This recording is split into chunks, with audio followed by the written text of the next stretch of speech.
स्वागत है आप सभी का आपके अपनी YouTube चैनल जनसेवा विद नवनीत पर। ग्राम सचिवालय को लेकर के बड़ी अपडेट निकल के आ रही है। अब पंचायत सहायक के हाथों में ही पंचायत सचिव यानी सेक्रेटरी की पावर होगी और अब ग्राम पंचायत के विकास का रास्ता पंचायत सहायकों के माध्यम से ही तय किया जाएगा। पूरी अपडेट इस संबंध में आपको देंगे। सबसे पहले वीडियो को लाइक और शेयर कर दीजिए। चैनल पर नए हैं तो चैनल को सब्सक्राइब कर लीजिए। तो दोस्तों यहाँ देख लेते हैं न्यूज के माध्यम से जानकारी निकल के आ रही है, जिसमें बताया जा रहा है भुगतान में थमेगी प्रधानों और सचिवों की मनमानी। इस संबंध में सरकार के द्वारा आदेश जारी कर दिया गया है, जिसमें अब प्रधान और सचिवों की मनमानी बिल्कुल भुगतान में नहीं चलने वाली है। जैसा कि इस संबंध में आपको पता है 20 मई को ही आदेश जारी कर दिया गया था, लेकिन अभी तक इस पर पूर्ण रूप से अमल नहीं हो सका है। बहुत कम ग्राम पंचायतें ऐसी हैं जिसमें पंचायत सहायक के माध्यम से भुगतान हो रहा है, जबकि अधिकतर ग्राम पंचायतों में अभी तक ग्राम सचिवालय में भुगतान की प्रक्रिया प्रारंभ नहीं की जा सकी है। शासन इसको लेकर के सख्त हो चुका है, जिस पर यहाँ पर जवाबदेही तय कर दी गई है। डीपीआरओ के द्वारा सभी ईडीओ से इस संबंध में प्रमाण पत्र ले लिया गया है। प्रमाण पत्र इस बात का लिया गया है अब प्रधानों और सचिवों के जो डोंगल डिजिटल सिग्नेचर के होते हैं वो प्रधान और सचिवों के पास ही हैं।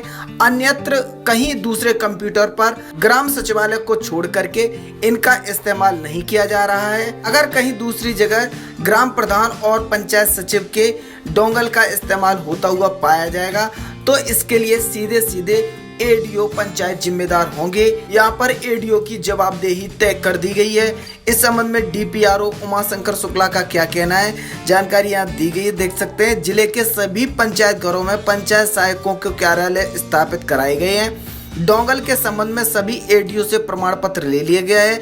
ग्राम पंचायत को पंचायत सहायकों की मदद से ही किसी भी तरह का भुगतान करने के आदेश दिए गए हैं। आदेश का अनुपालन न करने वालों पर कड़ी कार्रवाई की जाएगी। यानी अब प्रधान सचिवों की मनमानी नहीं चलेगी। आदेश लगातार जारी हो रहे हैं, लेकिन अब सबसे बड़ी बात ये निकल के आ रही है, अब जवाबदेही भी तय कर दी गई है। अगर प्रधान और ग्राम सचिव का डोंगल कहीं दूसरी जगह इस्तेमाल होता हुआ पाया गया और दूसरे कंप्यूटर के माध्यम से कार्य योजना या भुगतान कराए गए तो फिर इसकी सीधी सीधी जिम्मेदारी एडीओ पंचायत की होगी। यहाँ पर सीधे सीधे पंचायत सहायक को माध्यम बनाया गया है और यहाँ पर स्पष्ट कर दिया गया है जो भी भुगतान हो रहे हैं वो पंचायत सहायक के माध्यम से ही होने चाहिए। कार्य योजना भी पंचायत सहायक के माध्यम से ही बननी चाहिए। इस संबंध में पंचायत सहायक को पूरी जानकारी होनी चाहिए, जैसे कि इस न्यूज में भी जानकारी दी गई है। आपको इस संबंध में जानकारी दे दें, जैसा कि आपको पता है पंचायती राज विभाग के अपर मुख्य सचिव के द्वारा 1 जून 2022 को एक वेबिनार आयोजित की गई थी, जिसमें पंचायती राज विभाग के सभी अधिकारी, चाहे वो पंचायत सहायकों, ग्राम पंचायत सचिवों, ग्राम प्रधानों या जिला पंचायत राज अधिकारी हों, यानी छोटे से लेकर के बड़े ओहदे तक के पंचायत राज विभाग से जुड़े हुए सभी कर्मचारी जुड़े हुए थे, जिसमें पंचायती राज विभाग के अपर मुख्य सचिव के द्वारा स्पष्ट कर दिया गया ग्राम पंचायत की पूरी पावर अब ग्राम सचिवालय के हाथ में होगी, जिसका संचालन पंचायत सहायकों के माध्यम से किया जाएगा। इस कार्य में किसी प्रकार की लापरवाही बर्दाश्त नहीं की जाएगी।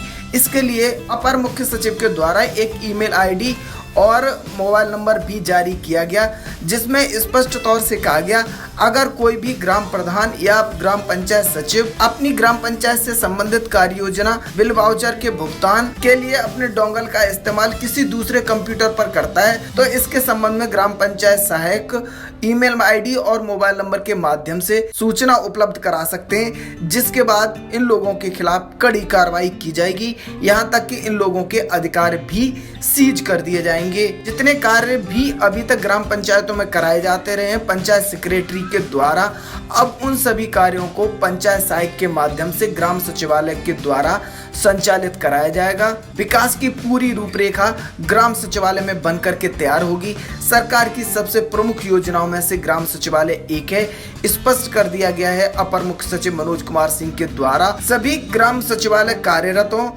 सभी ग्राम सचिवालय में कार्य हो रहा हो, आय व्यय के सभी भुगतान हो रहे हों। इसके साथ ही मानदेय को लेकर भी यहाँ बड़ी खुशखबरी दी गई है।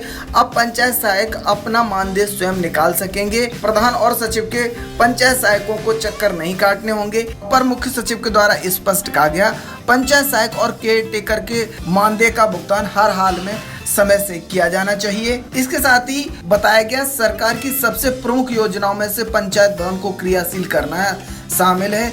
इसके लिए सरकार पूर्णतः प्रतिबद्ध है। इस कार्य में जो भी रोड़ा बनेगा उसको बिल्कुल भी बख्शा नहीं जाएगा। यहाँ से देख सकते हैं दोस्तों, अपर मुख्य सचिव के द्वारा सारी चीजें स्पष्ट कर दी गई हैं। अब ग्राम पंचायत का पंचायत सहायक जो कि 6,000 रुपए के मानदेय पर कार्यरत है, उसी को पूरी पावर सौंप दी गई है। उसी के माध्यम से भुगतान और कार्य योजना अपलोड होगी और पूरे गांव के विकास का खाका उसी की देखरेख में खींचा जाएगा। मानदेय कम है लेकिन जिम्मेदारी काफी बड़ी है। इससे पंचायत सहायक समझ सकते हैं कितना बड़ा पद होने वाला है पंचायत सहायक का। इसके साथ ही आप लोगों को बता दें, एक बार फिर से पंचायत सहायकों का प्रशिक्षण होगा और ये प्रशिक्षण 6 जून 2022 को दोपहर 2 बजे के बाद जूम वेबिनार के माध्यम से आयोजित किया जाएगा। इसके लिए सरकार की तरफ से नया आदेश जारी कर दिया गया है। जैसा कि आप लोगों को पता है, ग्राम पंचायतों में कार्यरत पंचायत सहायक अकाउंटेंट कम डाटा एंट्री ऑपरेटर के द्वारा ग्राम वासियों को सरकार की योजनाओं के बारे में जानकारी देना, योजनाओं से आच्छादित करने हेतु सर्वे आदि के कराए जाने के लिए UPGP सहा मोबाइल ऐप को विकसित किया गया है। उक्त ऐप की जानकारी समस्त पंचायत सहायक अकाउंटेंट कम डाटा एंट्री ऑपरेटर को पंचायती राज निदेशालय एवं C3 द्वारा पूर्व में प्रशिक्षित किया जा चुका है। लेकिन अब इस मोबाइल ऐप में कुछ परिवर्तन किए गए हैं, कुछ नए प्रावधान जोड़े गए हैं, कुछ नई जानकारी को साझा किया गया है। इनकी जानकारी देने के लिए दोबारा से पंचायत सहायकों का प्रशिक्षण किया जाएगा, जिसमें सभी पंचायत सहायकों को प्रतिभाग करना है। तारीख आपको ध्यान रखनी है, 6 जून 2022 को ये प्रशिक्षण आयोजित किया जाएगा। दोपहर 2 बजे के बाद प्रशिक्षण होगा, जिसमें सभी पंचायत सहायकों को प्रतिभाग करना है। अभी सारी जानकारी आपके समझ में आ गई होगी। फिर भी अगर आपको कुछ पूछना हो तो वीडियो के कमेंट बॉक्स में कमेंट करके पूछ सकते।